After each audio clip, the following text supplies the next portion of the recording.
उपासक होना और धार्मिक होना दो बात है। उपासक हिरण्यकश्यप भी था, जिसने बहुत गहरी तपस्या की। कहते हैं उसके शरीर में दीमक लग गए। हम तुम तो आधे घंटे बैठे तो रीढ़ की हड्डी में L1 L2 L3 सब दर्द करने लगते हैं, उठ के भाग जाओगे। पर वो ऐसी तपस्या करता कि उसके शरीर में दीमक लग गई, पर नरसिंह को अवतार लेकर के उसको फाड़ना पड़ गया, मारना पड़ गया। ऐसी तपस्या किस काम की?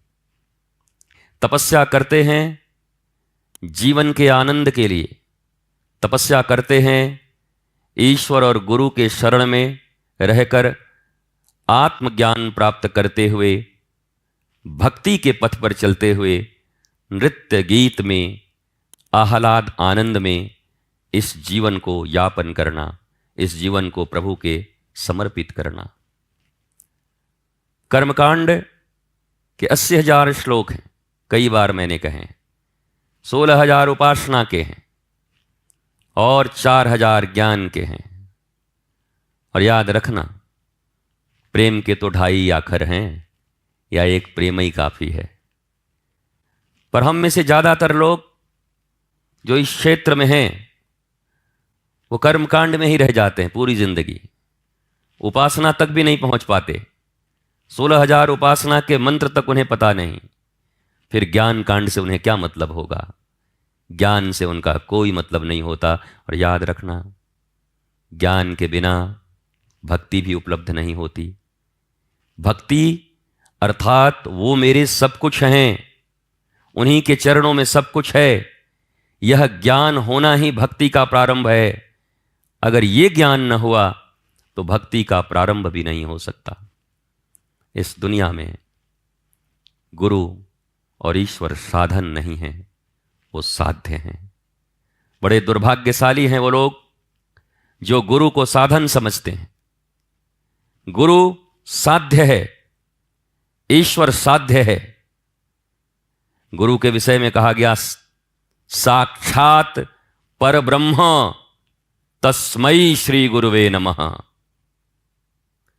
अर्थात विग्रह रूप में जिन ईश्वर का दर्शन हम मंदिरों में कर रहे हैं, कहा उन ईश्वर ने कृपा करके हमें जीवंत गुरु के रूप में अपने ही रूप से साक्षात्कार करा दिया। वही गुरु हैं जो चलते हुए आपके द्वार तक पहुंचते हैं।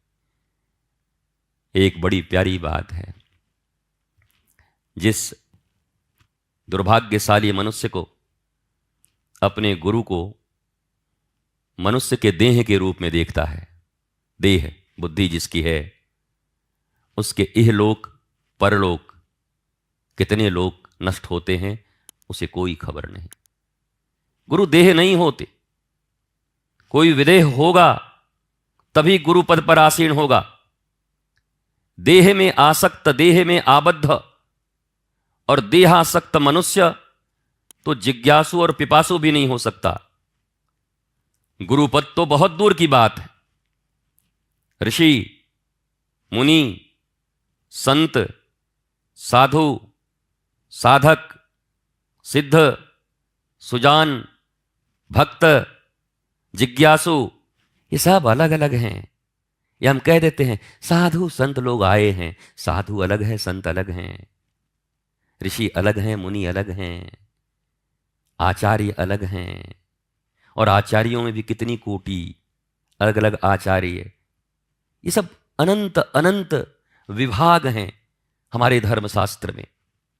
पर ठीक ही कहते हैं कि 2.5 आखर प्रेम का पढ़े सो पंडित होए। पोथी पढ़ी पढ़ी जगमुआ पर पंडित भया न कोई।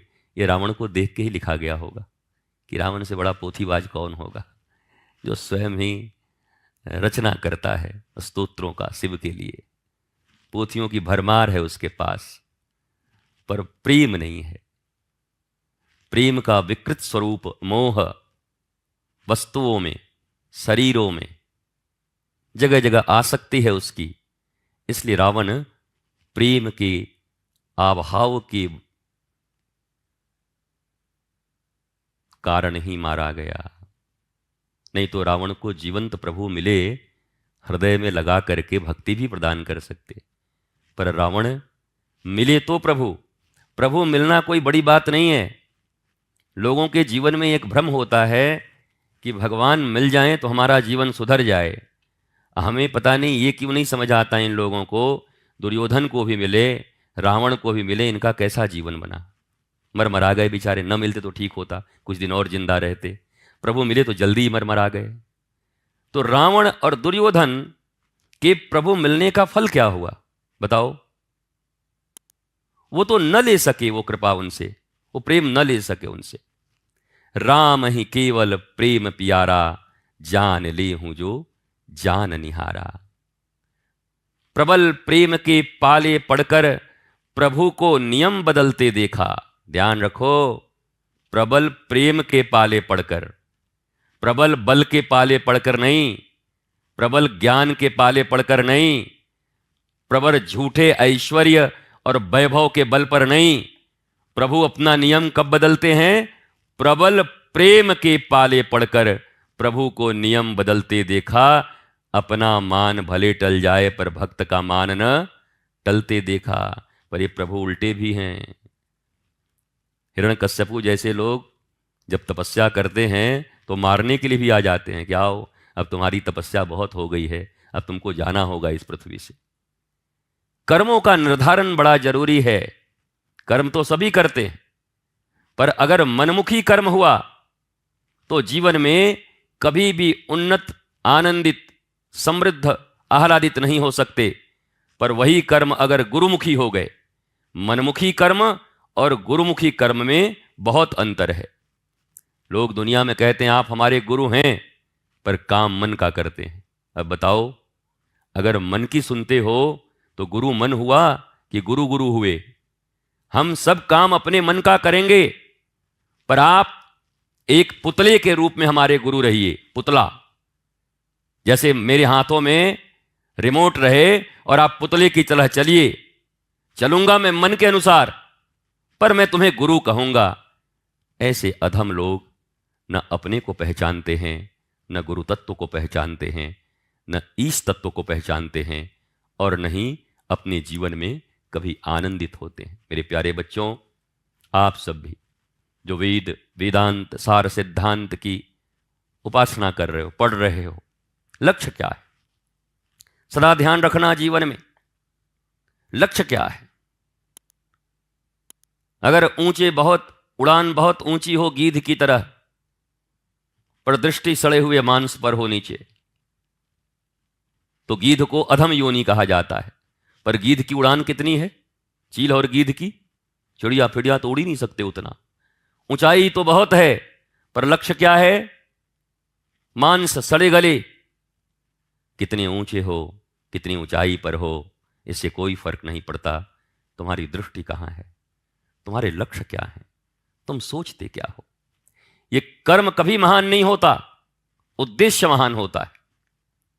मैंने कई बार कहा, मेघनाथ के द्वारा किए जा रहे यज्ञ को भगवान राम ने भ्रष्ट करवा दिया। बताओ, जो भगवान राम यज्ञों की रक्षा के लिए विश्वामित्र जी के साथ गए कि यज्ञ की रक्षा करनी है, वही लंका में जब वो यज्ञ कर रहा था, भगवान ने कहा पहले इसको भ्रष्ट करो। प्रभु कभी यज्ञ की रक्षा करते हैं तो गलत उद्देश्य के साथ किए गए सही कर्म को भी ध्वस्त कर देते। कर्म जो विधि है वो महान नहीं है, उद्देश्य क्या है? गोपियों ने अपने चरण रज झाड़ करके दे दिए भगवान को, तो नारद जी ने कहा, अरे तुम्हारी चरण रज अगर भगवान अपने मस्तक पर रखेंगे तो नरक तो न हो जाएगा? गोपियों ने कहा, स्वर्ग और नरक की चिंता तू कर नारद, हम तो अपने प्रियतम के लिए जीती हैं। ले जाओ और जाकर के कृष्ण के मस्तक पर रख देना, वो ज्वर से मुक्त हो जाएं। हम करोड़ नरक भोगने के लिए तैयार हैं, पर मेरे कृष्ण एक घड़ी को भी ज्वर भोगें ये हमें मंजूर नहीं है। ये प्रेम है गोपियों का। इसलिए नारद जी को लिखना पड़ा, जब वो भक्ति सूत्र और प्रेम सूत्र लिख रहे थे तो यथा ब्रज गोपिका नाम उन्होंने लिखा भक्ति सूत्र में कि भाई भक्ति किसे कहते हैं? बोला यथा ब्रज गोपिका नाम। ब्रज गोपियां कि केवल जीवन का कोई अध्ययन कर ले तो समझ ले उसको भक्ति मिल गई, उसको भक्ति आ गई। और वो भक्त उन्होंने क्या किया था? कोई बहुत विधियों का पालन तो नहीं किया गोपियों ने। शिकायतें भी करती, लड़ाइयां भी कर लेती, झगड़े भी कर लेती, पर उद्देश्य बड़ा पवित्र था। मेरे कृष्ण, मेरे कान्हा, मेरे प्रियतम, इनको कहीं कोई कष्ट न हो।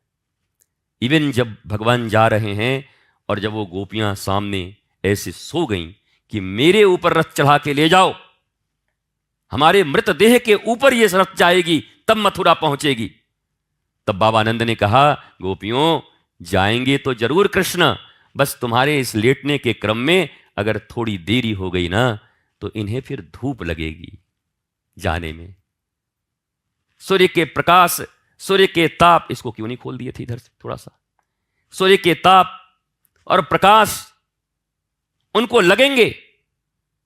इसलिए अगर आप चाहती हो कि श्री कृष्ण को धूप न लगे तो आप उनको जाने दो।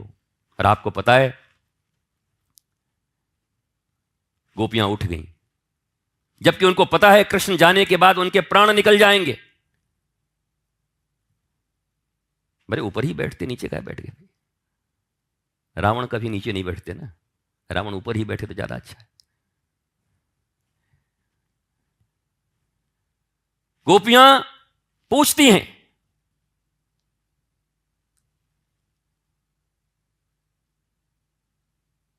कि आपके जाने के बाद मेरे प्राण बचेंगे नहीं, लेकिन उसके बाद भी गोपियों ने कृष्ण को धूप न लग जाए, केवल इस एक व्यथा के कारण गोपियां उठ गईं और अपने प्राणों से प्रिय कृष्ण को जाने देने के लिए तैयार हो गई कि जाएंगे तो पक्का धूप न लग जाए हमारे सांवरिया को। प्रेम की उच्चतम पराकाष्ठा है। ये आडंबर, ये ढोंग, ये पाखंड, ये झूठ, ये कपट, ये भक्ति नहीं हो सकती कभी भी। हनुमान जी की तरह जिसने अपना मान त्याग दिया हो, जिसकी अपनी कोई पहचान नहीं हो, जो गुरुद्वार में भी अपने पहचान के लिए मर रहा हो, अपने पहचान के लिए जद्दोजहद कर रहा हो, वह मनुष्य कभी भी हनुमान के पथ पर और गुरु के पथ पर नहीं चल सकता। वह मनुष्य कभी भी भक्त नहीं हो सकता। वह निज सम्मान के लिए मर रहा है। और याद रखो, हनुमान वही बन सकता है जिसने निज सम्मान का परित्याग किया हो। किस बात का सम्मान? एक क्षण में ये श्वास और धड़कन निकल जाएंगे, एक क्षण में। किस बात का सम्मान, किस बात का अभिमान, किस बात का अहंकार? पर कहते हैं जब नास मनुज पर छाता है तो पहले विवेक मर जाता है। जिस मनुष्य के जीवन में उसके विवेक की मृत्यु हो जाती है, उस मनुष्य का नाश उसी दिन तय हो जाता है। उसके सर्वनाश और विनाश को कोई नहीं रोक सकता। वो विवेकहीन हो जाता है। विवेक उसके पास है नहीं। जहां ईश्वर भी, जहां भगवान भी, जहां गुरु भी केवल दौलत के साधन हो और शोहरत के साधन हो, ऐसे लोग भक्ति तो क्या, राक्षसी वृत्ति के भी योग्य नहीं है। इसलिए सावधान रहो साधकों। जीवन में अगर साधना करनी है तो हनुमान जी महाराज का अवलंबन उनके ज्ञान के अनुरूप। ये सैकड़ों बार हनुमान चालीसा पढ़ने से कुछ नहीं होगा। ये लाखों लोग देख रहे होंगे, भारत के बड़े बड़े मनीषी और विद्वान देख रहे होंगे, बड़े बड़े हनुमंत कथाकार देख रहे होंगे। 100 नहीं 1 करोड़ बार भी पढ़ो, कुछ नहीं होने का। जैसे रावण के किए गए सारे यज्ञ ध्वंस हो गए, जैसे हिरण्यकश्यपु के किए गए सारे यज्ञ ध्वंस हो गए, ऐसे ही कुकर्मी, पापियों और जो वास्तव में विवेकहीन हैं, उनके द्वारा किए गए दिखने में सत्कर्म भी उन्हें असत का फल प्रदान करते हैं। उनका परिणाम अच्छा नहीं होता है।